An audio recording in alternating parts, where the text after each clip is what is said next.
Itangazo rishikirijwe n'ubushikiranganji bw'intwaro hagati mu gihugu, iterambere rusangi n'umutekano, kubijanye n'umutekano mu gihugu c'u Burundi. Banyakubahwa ndongozi zo mu bushikiranganji, banyakubahwa abamenyesha makuru, ubushikiranganji bw'intwaro hagati mu gihugu, iterambere rusangi n'umutekano bwasubiye kubatumako kugira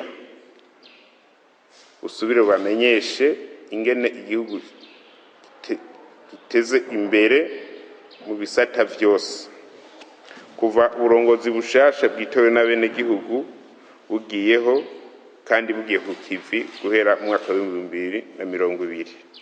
Ubwa mbere tugarutse kuri uyu mwaka, kuva mu mpera z'umwaka uheze w'2022 umutekano wagumye wifashe neza cane mu gihugu cose c'u Burundi. Nikimenyamenya n'umuzo w'abene gihugu bava mu bihugu bibanyi baza hano mu Burundi, aho basidukanye n'iyonka na cane cane abava mu gihugu kibanyi c'u Rwanda n'igihugu ca Republika Iharanira Demokarasi ya Kongo, baje guhimbaza imisi mikuru iheraheza umwaka mu Burundi. Tukaributsa ko mu misi iheze abakuru b'ibihugu bigize umuryango w'ibihugu vya Afrika y'ubuseruko EAC baherutse guhurira ngaha mu gihugu c'u Burundi mu nama y'uwo muryango yabereye ngaha i Bujumbura. Ivyo bikaba ari bimwe mu bimenyetso ntahinyuzwa vyerekana ko Uburundi busigaye ari nyabagendwa.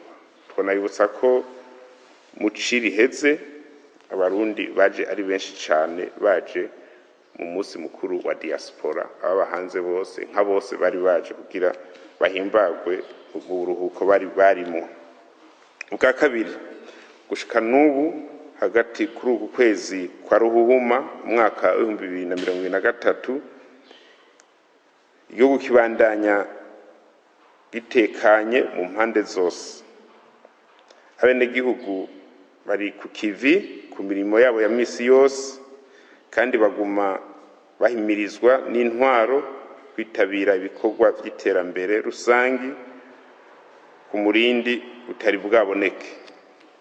Igihugu kibandanya rero gikamisha amahoro n'umutekano mu ntumbero yo gutera iyindi ntambwe y'iterambere nyakuri turiko twerekeza.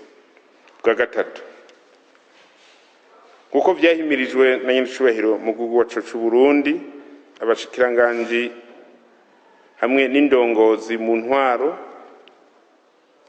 baraye basozereye ikivi co kwishikira hagati mu gihugu, aho bumvirije ibibazo n'ivyifuzo vy'abene gihugu.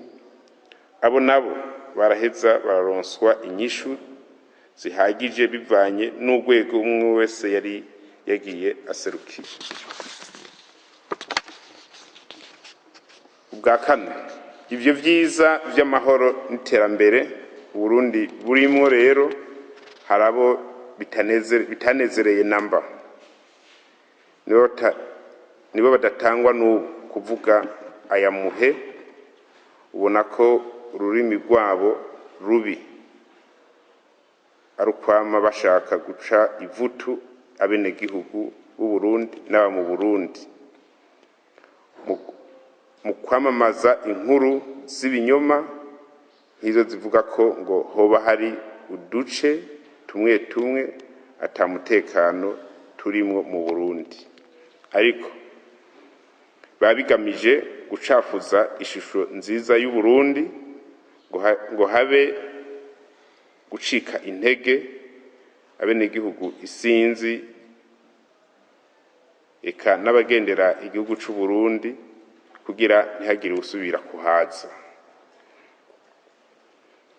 Ubwa gatanu, twagira tubonereho gufata kano kanya ngo tubeshuze twivuye inyuma ibihuha nk'ivyo ataho bifatiye, twongera duhumuriza abantu bose ko umutekano ari wose mu gihugu cose c'u Burundi, eka mbere ko n'imigenderanire n'ibindi bihugu n'ivyo duhana imbibe birimwo ibandanya itera ije imbere uko buca nuko bwira. Bwa gatandatu, dusubiye rero gukangurira abenegihugu gukora bivuye inyuma, bongere babumbatire amahoro n'umutekano, bame bitwararikana ntaryo ibikorwa by'iterambere rusangi, kandi bame barikanuye, birinde ico basamaza, birinde ico basubiza mu macakubiri atakindi yazaniye Burundi atari amarira n'amaganya, navyo bigaherekezwa n'ubukene bwaciye butera igihugu, bigatera n'abenegihugu n'ubu tukiriko turagwana kugeza isaha. Ubwindwi aribwo bwa nyuma, turahamagariye kandi inzego z'umutekano ngo zame zarikanuye, zame zikorana neza n'abenegihugu hamwe n'izindi nzego bafashanye byose, kugira bame bakingira abenegihugu n'ivyabo, eka n'imbibe z'igihugu n'igihugu nyene cose muri rusange, gutyo intambwe y'amahoro n'umutekano tugezeko twaronse turushe ntigasubire inyuma. Iyo ntambwe ni nayo izodufasha gushika kw'iterambere nyakuri turiko twerekeza. Murakoze, Imana ibahezagire.